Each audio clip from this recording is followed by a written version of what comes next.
உள்ளுக்குள்ள கோவத்தை வந்துருச்சு அடக்கிக்கிட்டு இங்கே சரிங்கன்ட்டு இதை போய் வீட்டுக்கு போய் வெடிக்கும். யாருக்கு நம்ம அதிகாரத்தை காட்ட முடியுமோ அங்கே போய் வெடிக்கும். இது அடக்கிக்கிட்டு கண்ட்ரோல் பண்ணுறது, நாம் சுதந்திரமாக விடுதலையோடு இருக்கிறது. இது ரெண்டினுடைய செயல்பாடும் வெளியே ஒரே மாதிரி தான் தெரியும்.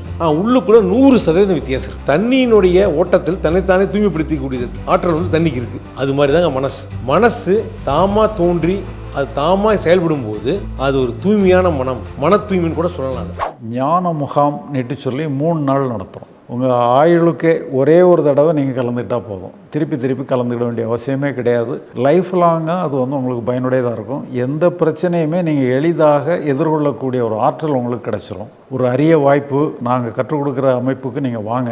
ஒரு சராசரி மனிதனுக்கு ஞானம் அடைகிறதுக்கு வாய்ப்பு இருக்காங்கிறது நீங்களே கொஞ்சம் நேரில் வந்து பரிசீலனை பண்ணுறதுக்கு வாய்ப்பு இருக்குது. அதனால் நீங்கள் அதை பயன்படுத்திக்கிடுமாறு அன்புடன் வேண்டுகிறேன். ஒரு இனிப்பு எடுத்து நாக்கில் வைக்கிறேன், நாக்கு இனிக்குது. ஒரு கசப்பு எடுத்து வச்சா கசக்குது. எந்த டேஸ்ட் வைக்கிறோமோ அந்த டேஸ்ட்டை என்ன பண்ணுது, நாக்கு காட்டுது. அப்படி எந்த டேஸ்ட் எடுத்து வச்சாலும் நாக்கு அதை காட்டுதுன்னா நாக்கு ஆரோக்கியமாக இருக்கா இல்லை டேமேஜ் ஆகிருக்கா? நாக்கு ஆரோக்கியமாக இருக்குன்னு அர்த்தம். இப்போ எனக்கு இனிப்பு ரொம்ப பிடிச்சிருக்கு, கசப்பு பிடிக்கல.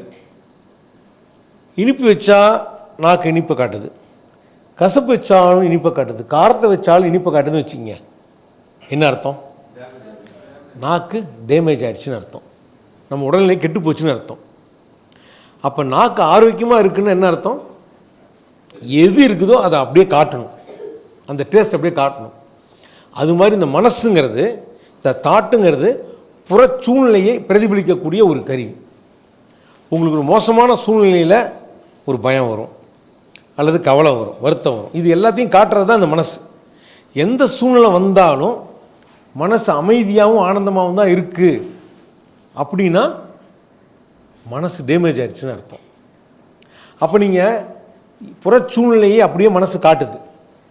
நம்ம தேவையானதை என்ன பண்ணலாம், திங்கிங்காக மாற்றலாம். தேவையில்லாத அது இயற்கைன்னு எடுத்துக்கும் போது தோன்றுறது எல்லாமே மறைஞ்சிட்டு இருக்குது. இது பிறந்த குழந்தையிலிருந்து 100 வயசு தாத்தா வரலும் எல்லாருடைய மனசும் இப்படி தான் செயல்படுது. அதில் எந்த மாற்று கருத்துமே கிடையாது.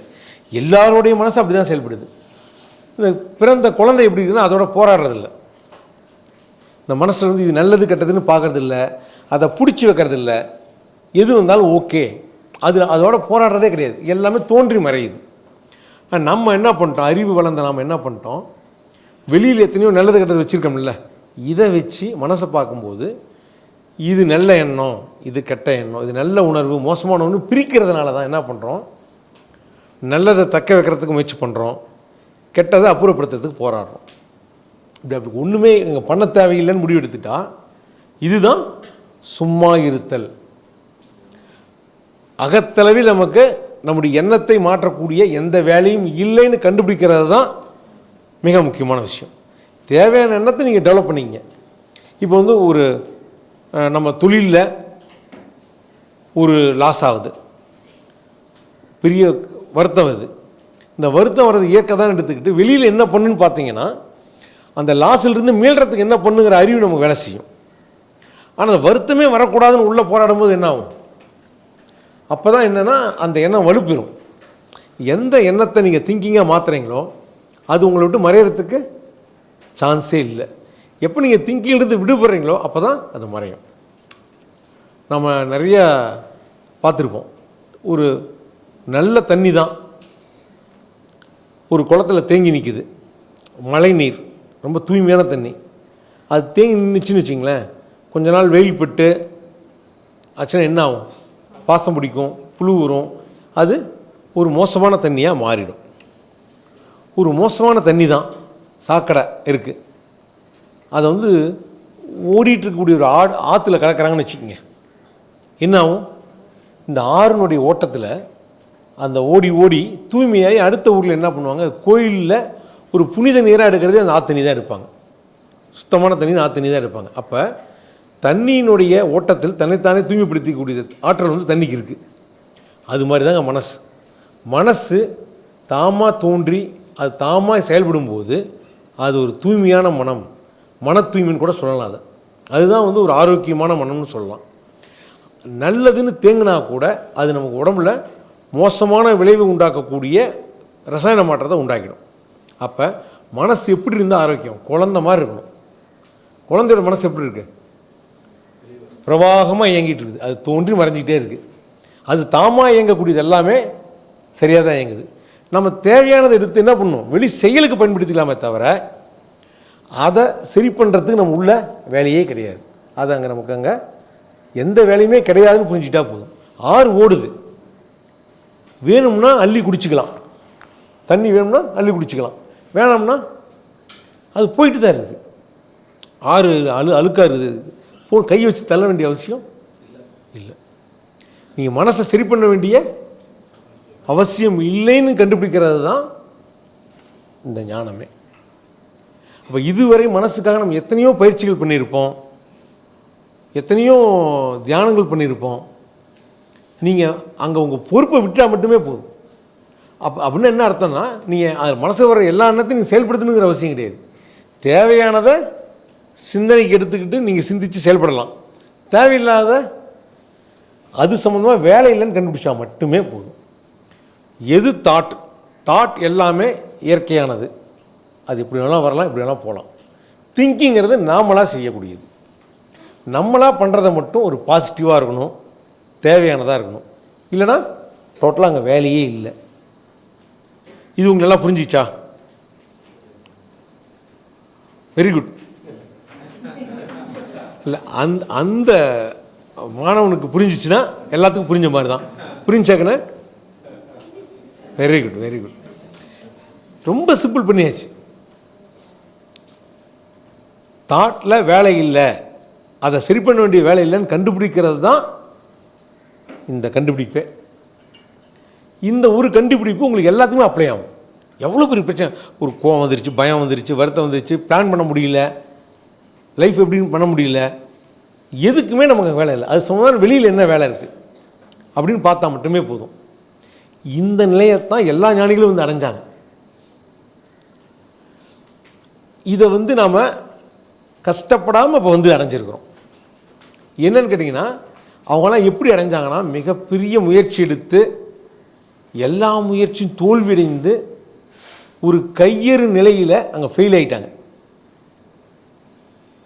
புத்தர் எடுத்துக்கிட்டிங்கன்னா, அவர் வந்து மனத்துன்பம் ஏன் வருது, ஏன் வயசாகுது, ஏன் மரணம் வருது, ஏன் நமக்கு கஷ்டம் வருதுன்னு ஆராய்ச்சி பண்ணி எல்லாத்துக்கும் காரணம் மனசு தான், மனசு எப்படி சரி பண்ணுறதுன்னு தான் அவர் இறங்கி நிறைய விரதங்கள் இருந்து எல்லா சாதனைகளும் பண்ணி ஒன்றுமே உதவாததுனால ஒரு கையறு நிலையில் தோல்வியை ஒத்துக்கிட்டு சும்மா இருந்தார். இங்கே ஒன்றுமே வேலை இல்லைன்னு சும்மா இருக்கிறப்ப இந்த மனம் என்பது பிரவாகமாக இயங்கணுன்னு அவர் அதை கண்டுபிடிக்கிறார். இதுதான் வந்து இதுதான் முக்தி, இதுதான் விடுதலை அப்படின்னு கண்டுபிடிக்கிறார். இது இப்போ அவர் கண்டுபிடிச்சது வந்து எல்லாத்துக்கும் பொதுவானது தான். அவர் கண்டுபிடிச்சார், மற்றவங்க யாரும் கண்டுபிடிக்கல.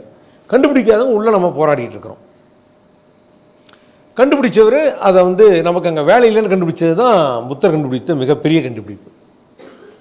அதான் அதுக்கு ஒரு பேர் கொடுக்குறார், நிர்வாண நிலை. மனசுக்கு சுதந்திரமாக இயங்குகிற மனசுக்கு நிர்வாண நிலை, பரிபூர்ண நிர்வாண நிலை அப்படின்னு கண்டுபிடிக்கிறார். இது நாம் கண்டுபிடிச்சிட்டா நமக்கும் அதே நிலை தான். நாம் இப்போ கண்டுபிடிக்க வேண்டிய விஷயம் என்னென்னா, அங்கே நமக்கு மனம் என்பது தாமாக தான் வருது. நம்ம உள்ளுக்குள்ளே தோல்வி அடையணும். அறிவு வெற்றி அடைகிறதுங்க தோல்வி இதுக்கு கிடையாது. அறிவு உள்ளுக்குள்ளே தோல்வி அடையுது. நமக்கு அறிவுக்கான வேலை என்ன? வெளியில் தான், உள்ளுக்குள்ளே கிடையாது. அது சரி பண்ண வேண்டிய வேலை கிடையாது. எப்போ நீங்கள் அங்கே பொறுப்பை துறக்கிறீங்களோ, எப்போ நம்ம அகத்தில் தோல்வி அடைகிறோமோ, அப்போ வாழ்க்கை வெற்றி அடையும். செல்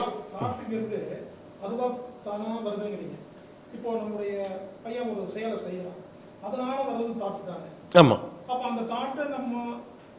இல்லை, ஒரு செயல் செய்கிறதுனால இந்த தாட்டு தான் வரும்னு நம்ம நிர்ணயம் பண்ண முடியாது.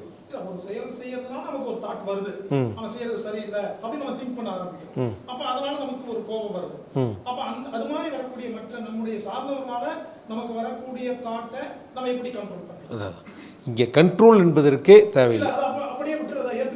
இது எதாவது சொல்கிற வரேன் நான். இப்போ நம்ம வந்து நம்ம பையன் அவன் சரியில்லை, அவனை பற்றி நினச்ச உடனே கோபம் வந்துடுது. இப்படி இருக்கிறானே, எவ்வளோ புத்தி சொன்னாலும் கேட்க மாட்டேங்கிறானேன்னு கோபம் வருது. கோபத்தை உடனே நம்ம செயல்படுத்தணுங்கிற அவசியம் இல்லை. கோபம் வந்து நம்மளை அறியாமல் தான் வருது, நாம் காரணம் கிடையாது. ஆனால் செயல் என்பது நம்ம கையில் தான் இருக்குது. கோபத்தால் பல நல்ல காரியங்கள்லாம் நடந்தேறிடுது.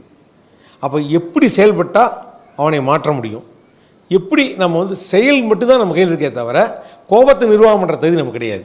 ஆனால் கோபத்தை அடாப்ட் பண்ணுறதும் நம்ம தான், அடாப்ட் பண்ணாமல் விடுறதும் நம்ம தான். நம்ம என்னென்னா இந்த புரிதல் மூலமாக கோபம் கட்டுப்பட்டதல்ல, நம்ம மீறி வந்த கோபம் நீங்கள் எடுத்துக்கும் போது செயல் எப்படி பண்ணுறாங்கிற சுதந்திரம் உங்கள்கிட்ட தான் இருக்குது.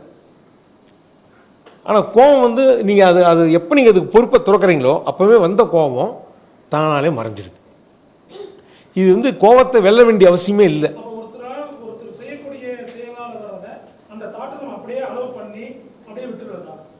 நீங்கள் அலோவ் பண்ணாலும் பண்ணலனாலும் அது வரத்தான் செய்யும். ஆமாம் ஆமாம், கோபம் இல்லை, சில இடத்துல கோபத்தை காட்ட வேண்டியது கூட வரும். சில இடத்துல கோபத்தை காட்டினா தான் சரி பண்ண வேண்டிய சூழ்நிலை கூட வரும். அப்போ கோபத்தை கையில் எடுங்க.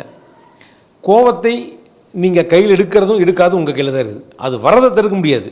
நாம் அதோட அடாப்ட் ஆகணுமா அடாப்ட் ஆக தேவையில்லையாங்கிற முடிவு எடுக்க வேண்டியது நாம் தான். ஒரு அப்படி அதாவது என்ன, கோபத்தை காமிச்சா தான் அவங்க திருந்துவாங்க அப்படின்னா கோபத்தை காட்டுங்க, தப்பு கிடையாது. இது செயல் வந்து நம்ம கையில் தான் இருக்குதுங்கிறது ஒரு உதாரணம். உங்களுக்கு கீழே வேலை செய்கிறவங்க ஒரு தப்புன்னா கோபத்தில் ஒரு அப்பு கூட விட்டுறோம்.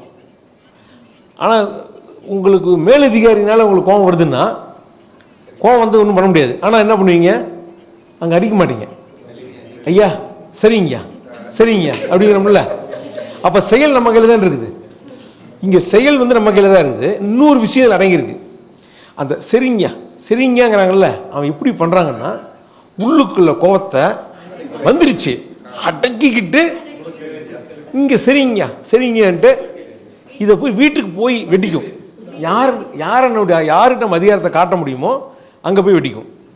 இது வந்து அடக்கிக்கிட்டு கண்ட்ரோல் பண்ணுறது, நாம் சுதந்திரமாக விட்டு விடுதலையோடு இருக்கிறது. இது ரெண்டினுடைய செயல்பாடும் வெளியே ஒரே மாதிரி தான் தெரியும். உள்ளுக்குள்ளே 100% வித்தியாசம் இருக்குது. இப்போ நம்ம வந்து இங்கே ஆக்சுவலாக வந்து நம்ம மனசோட போட்டி போட்டு ஜெயிக்கிறது வேலை இல்லை. அங்கே தோல்வி அறிவு வந்து தோல்வி அடையணும். உள்ளுக்குள்ளே அறிவு தோல்வி அடையணும். நம்ம வேலையெல்லாம் வெளியில் தான். அறிவை வச்சு ஜெயிச்சுன்னு நினச்சிங்கன்னா நான் மாட்டிக்குவோம். அறிவுக்கு எப்போ அகத்தில் தோல்வி அடையுதோ அப்போ புறத்துலலாம் வெற்றி தான், செயல் சார்ந்த வெற்றி தான் நடக்கும் கண்டிப்பாக. ஞான முகாம் நீட்டு சொல்லி 3 நாள் நடத்துகிறோம். உங்கள் ஆயுளுக்கே ஒரே ஒரு தடவை நீங்கள் கலந்துக்கிட்டால் போதும். திருப்பி திருப்பி கலந்துக்கிட வேண்டிய அவசியமே கிடையாது. லைஃப் லாங்காக அது வந்து உங்களுக்கு பயனுடையதாக இருக்கும். எந்த பிரச்சனையுமே நீங்கள் எளிதாக எதிர்கொள்ளக்கூடிய ஒரு ஆற்றல் உங்களுக்கு கிடச்சிரும். ஒரு அரிய வாய்ப்பு. நாங்கள் கற்றுக் கொடுக்குற அமைப்புக்கு நீங்கள் வாங்க. ஒரு சராசரி மனிதனுக்கு ஞானம் அடைகிறதுக்கு வாய்ப்பு இருக்காங்கிறது நீங்களே கொஞ்சம் நேரில் வந்து பரிசீலனை பண்ணுறதுக்கு வாய்ப்பு இருக்குது. அதனால் நீங்கள் அதை பயன்படுத்திக்கிடுமாறு அன்புடன் வேண்டுகிறேன்.